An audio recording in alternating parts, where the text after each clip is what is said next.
شروع اللہ کے نام سے جو بڑا مہربان نہایت رحم کرنے والا ہے۔ تمام دوستوں کو روہیل وائس چینل میں دل کی گہرائیوں سے خوش آمدید اور محبتوں بھرا السلام علیکم۔ میں امید کرتا ہوں کہ آپ سب دوست خیریت سے ہوں گے۔ اللہ پاک سے دعا ہے کہ اللہ پاک آپ کی تمام جائز خواہشات کو پورا فرمائے، آمین۔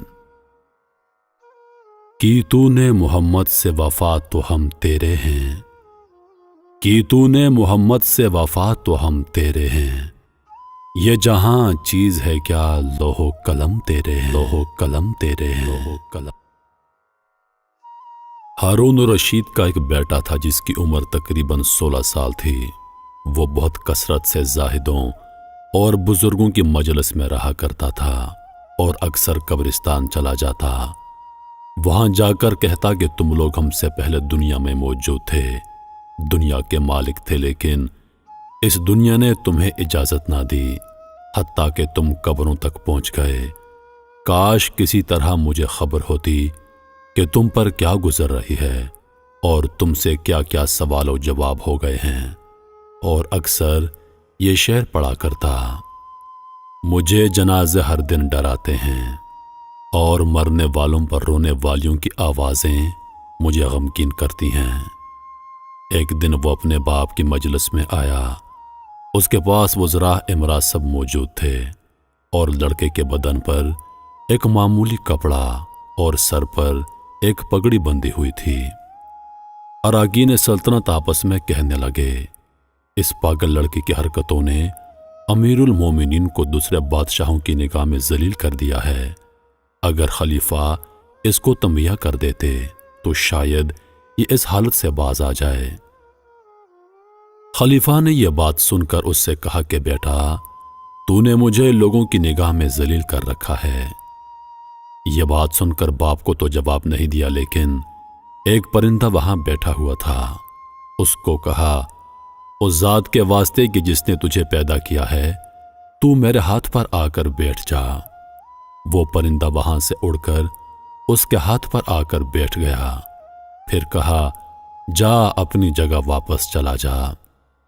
وہ پرندہ ہاتھ سے اڑ کر اپنی جگہ واپس چلا گیا۔ اس کے بعد اس نے عرض کیا، ابا جان، اصل میں آپ دنیا سے جو محبت کر رہے ہیں اس نے مجھے رسوا کر رکھا ہے۔ اب میں نے ارادہ کر لیا ہے کہ آپ سے جدائی اختیار کر لوں۔ یہ کہہ کر وہ وہاں سے چل دیا اور اپنے ساتھ صرف ایک قرآن شریف لیا۔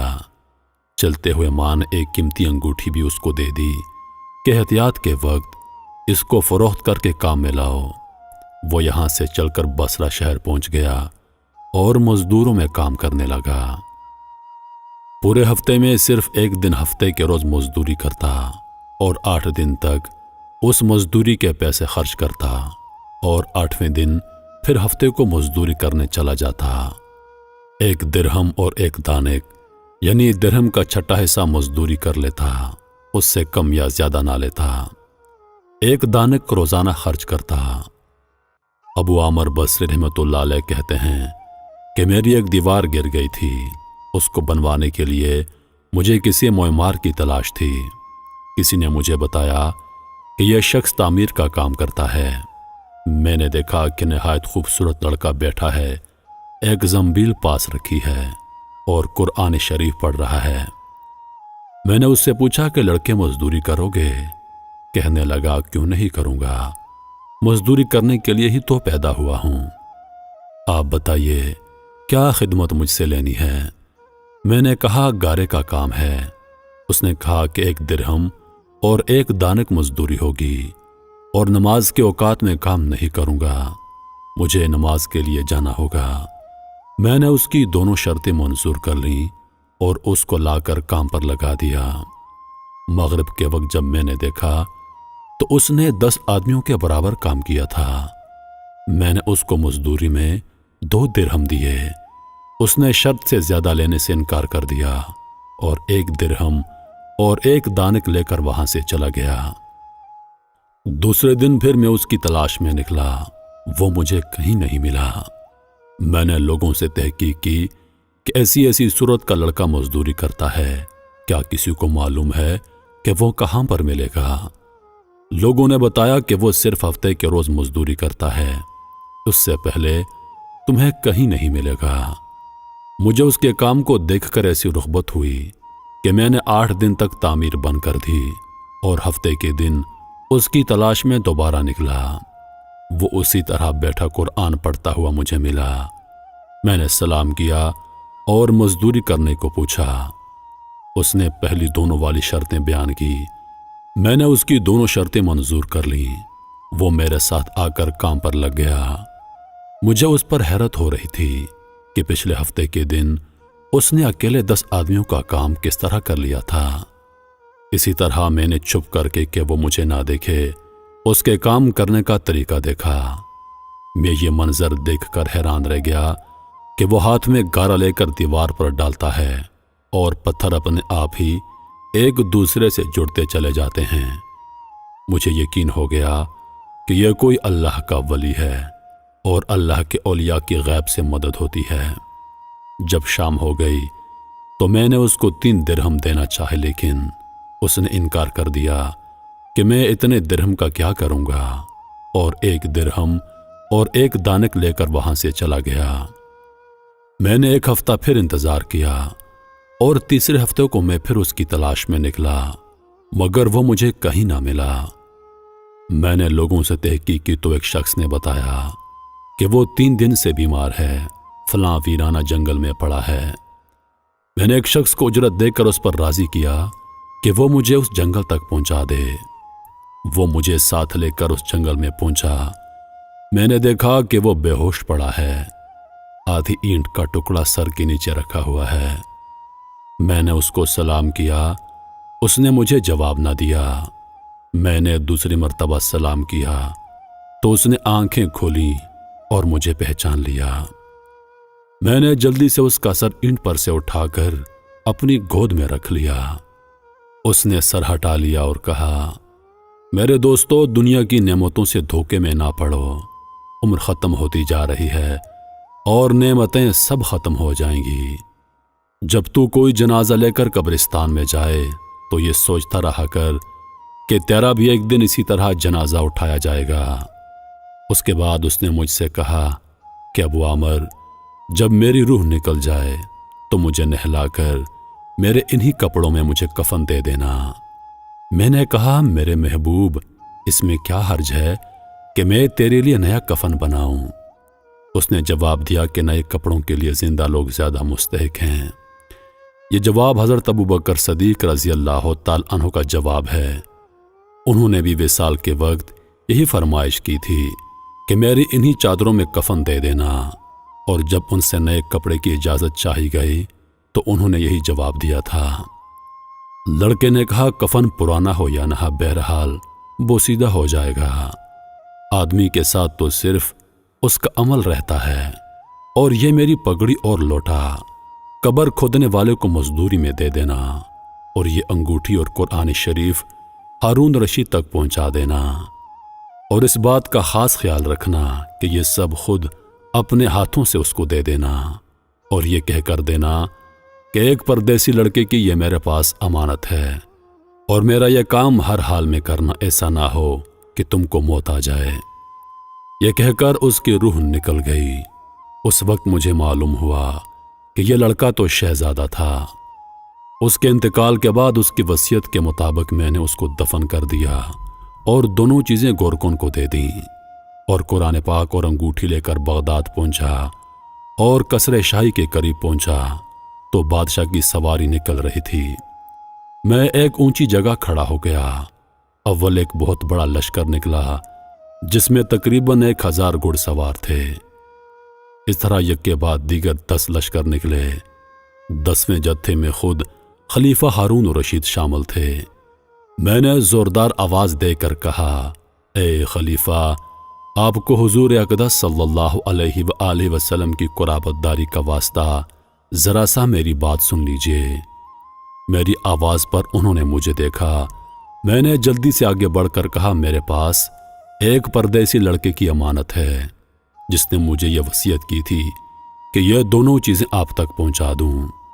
بادشاہ نے ان کو دیکھ کر پہچان لیا، تھوڑی دیر کے لیے سر جھکایا، ان کی آنکھوں میں آنسو جاری ہو گئے۔ ایک دربان سے کہا، اس آدمی کو اپنے پاس رکھو، جب میں واپسی پر بلاؤں تو میرے پاس پہنچا دینا۔ جب ہارون رشید واپس دربار میں آیا تو محل کے پردے گروا کر دربان سے فرمایا، اس شخص کو بلا کر لاؤ، اگرچہ یہ میرا غم تازہ ہی کرے گا۔ دربان میرے پاس آیا اور کہنے لگا، خلیفہ نے بلایا ہے اور اس بات کا خیال رکھنا کہ امیر پر صدمہ بہت گہرا ہے، اگر تم 10 باتیں کرنا چاہتے ہو تو 5 ہی کرنا۔ یہ کہہ کر وہ مجھے امیر کے پاس لے گیا۔ اس وقت خلیفہ بالکل تنہا بیٹھے تھے۔ مجھ سے فرمایا، میرے قریب آ جاؤ۔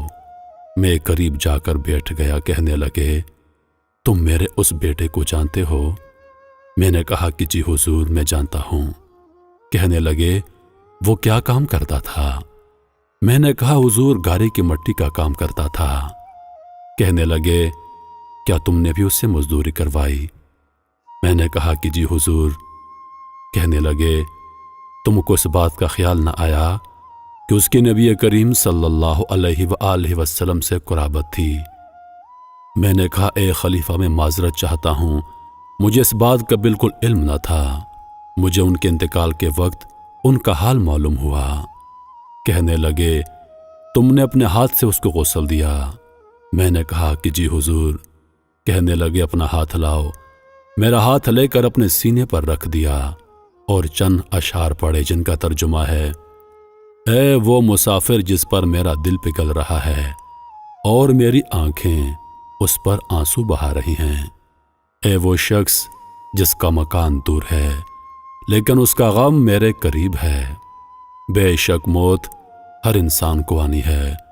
وہ مسافر ایک چاند کا ٹکڑا تھا جو خالص چاندنی کی ٹہنی پر تھا، بس چاند کا ٹکڑا بھی قبر میں پہنچ گیا اور چاندی کی ٹہنی بھی قبر میں پہنچ گئی۔ اس کے بعد ہارون رشید نے بصرہ کے قبر پر جانے کا ارادہ کیا۔ ابو عامر ساتھ تھے۔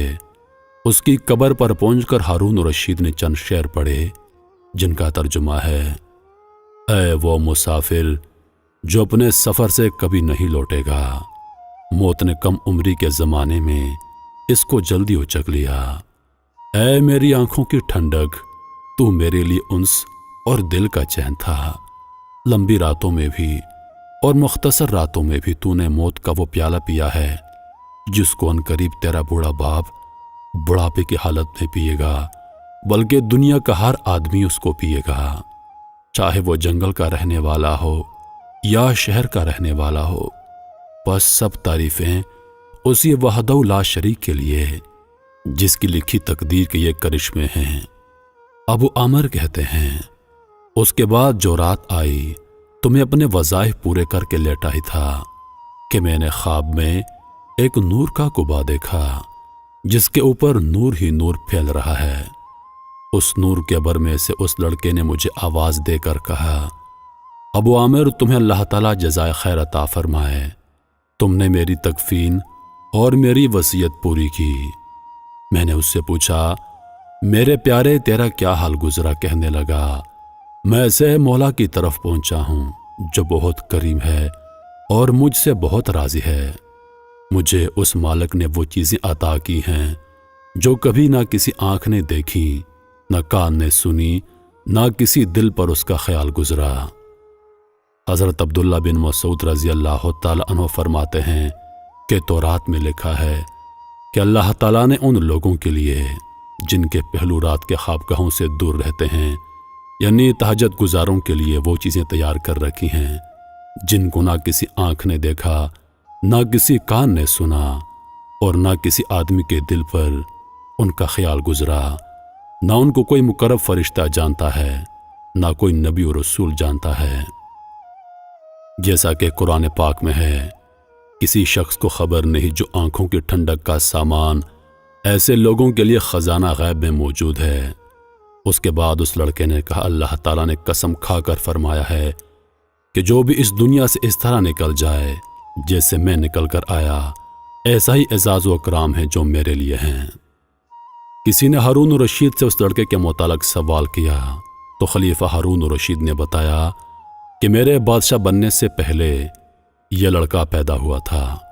بہت اچھی تربیت پائی تھی، قرآن پاک بھی پڑھا اور علوم بھی پڑھے تھے۔ جب میں بادشاہ بن گیا تو یہ مجھے چھوڑ کر چلا گیا تھا۔ میری دنیا سے اس نے کوئی راحت نہ اٹھائی۔ چلتے وقت میں نے ہی اس کی ماں سے کہا تھا کہ اس کو یہ انگوٹھی دے دے۔ اس انگوٹھی کا یاقوت بہت زیادہ قیمتی تھا مگر وہ اس کو کام میں نہ لایا۔ مرتے وقت واپس کر گیا۔ یہ لڑکا اپنی والدہ کا بڑا فرما بردار تھا۔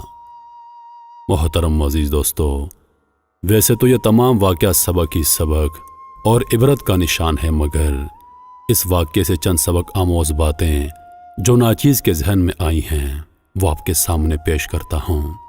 پہلی بات، شہزادے کو اللہ تعالیٰ نے بڑے انعامات سے نوازا تھا۔ یہ اللہ پاک کا انعام تھا کہ انہوں نے شاہی محل پر بیٹھے ہوئے جانور سے کہا کہ خدا کے حکم سے میرے ہاتھ پر آ کر بیٹھ جا۔ وہ آ کر بیٹھ گیا۔ اس سے معلوم ہوا کہ یہ اللہ کے خاص بندوں میں سے تھا اور انہوں نے اپنی نفسانی خواہشات کو خیر بات کہہ رکھا تھا، جس کی وجہ سے پرندہ بھی اس کا تابع تھا۔ چنانچہ اس کی زندہ مثال یہ واقعہ ہے کہ جب یہ لڑکا کمبل کا کرتا اور ایک پگڑی سر پر باندھے دربار شاہی میں داخل ہوا تو تمام حاضرین نے نظر حقارت سے دیکھا۔ باپ نے نصیحت کی اور کہا، تو ایسے ایسے لباس پہن کر میری رسوائی اور جگ ہنسائی کر رہا ہے۔ میرے پاس اعلیٰ سے اعلیٰ کپڑے ہیں، وہ تیرے لیے نہیں تو کس کے لیے ہیں؟ شہزادے نے باپ کو اس حیران کن جواب دیا کہ لوگ منہ تکتے رہ گئے کہ مجھ سے دنیا دار نفرت کرتے ہیں، لیکن آپ کی طرف تو پرندہ بھی توجہ نہیں کرتا۔ سچ ہے، حضور نبی کریم صلی اللہ علیہ وآلہ وسلم کا فرمان ہے، جو اللہ کا ہو جاتا ہے تو اللہ پاک اس کا ہو جاتا ہے۔ اس لیے سمجھدار انسان وہ ہے جو دنیا کی چند روزہ زندگی میں پھنس کر آخرت کو نہ بھلا دے۔ اس واقعے میں ہمارے لیے ایک اور بہت بڑا سبق ہے کہ انسان کو اللہ تعالیٰ سے تعلق رکھنا چاہیے اور یہ خیال نہیں کرنا چاہیے کہ دنیا والے اچھا کہتے ہیں یا برا۔ یہی وجہ ہے کہ انہوں نے دنیا کی بادشاہت کو لات مار کر باطنی حکومت اختیار فرمائی اور محنت و مزدوری کر کے گزر بسر کرنے کو ترجیح دی۔ عزیز دوستو، امید کرتا ہوں کہ ویڈیو آپ دوستوں کو پسند آئی ہوگی۔ ویڈیو پسند آ جائے تو لائک اور شیئر ضرور کر دیجیے گا اور آنے والی نئی ویڈیوز کے لیے ہمارے چینل کو سبسکرائب کر دیں اور ساتھ میں موجود گھنٹی کے بٹن کو ضرور دبا دیں تاکہ ہماری ہر نئی آنے والی ویڈیو سب سے پہلے آپ تک پہنچے۔ مجھے دیجیے اجازت، سانسوں نے وفا کی تو اگلی بار ایک اور ویڈیو لے کر آپ کی خدمت میں حاضر ہوں گا۔ تب تک کے لیے خدا حافظ۔ اللہ پاک آپ سب کا حافظ و نگہبان۔ ہنستے رہیے اور ہمیشہ مسکراتے رہیے۔